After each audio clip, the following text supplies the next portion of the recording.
22 million black victims of Americanism are waking up, and they're gaining a new political consciousness, becoming politically mature. And as they develop this political maturity, they're able to see the recent trends in these political elections.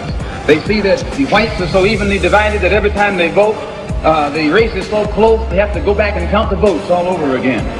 And which means that any block, any minority that has a block of votes that stick together is in a strategic position. Either way you go, that's who gets it.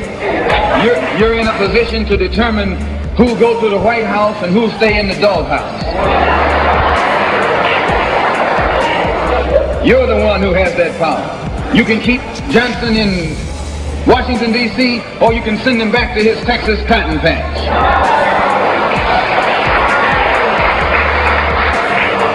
You're the one who sent Kennedy to Washington. You're the one who put the present Democratic administration in Washington, D.C.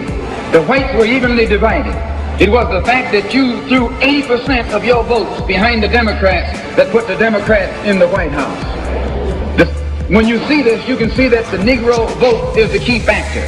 And despite the fact that you are in a position to be the determining factor, what do you get out of it? The Democrats have been in Washington, D.C. only because of the Negro vote. They've been down there 4 years. And all other legislation they wanted to bring up, they brought it up and gotten it out of the way, and now they bring up you. And now they bring up you. You put them first and they put you last. Because you're a chump.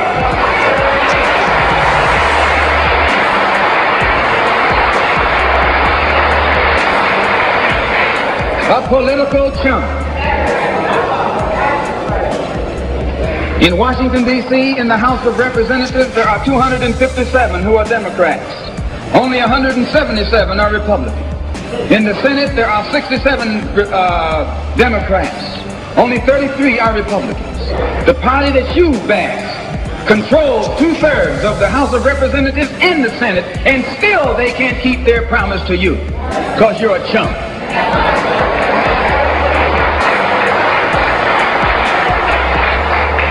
Anytime you throw your weight behind a political party that controls 2/3 of the government, and that party can't keep the promise that it made to you during election time, and you're dumb enough to walk around continuing to identify yourself with that party, you're not only a chump, but you're a traitor to your race.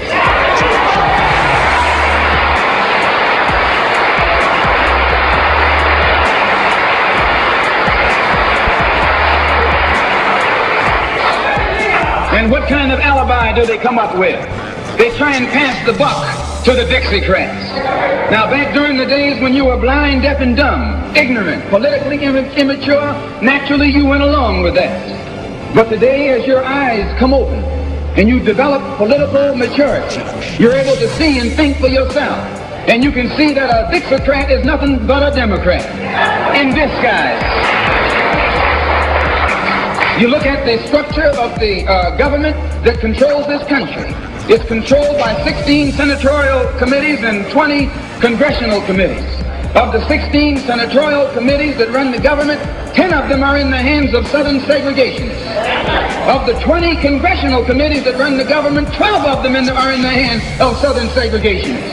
And they're going to tell you and me that the South lost the war.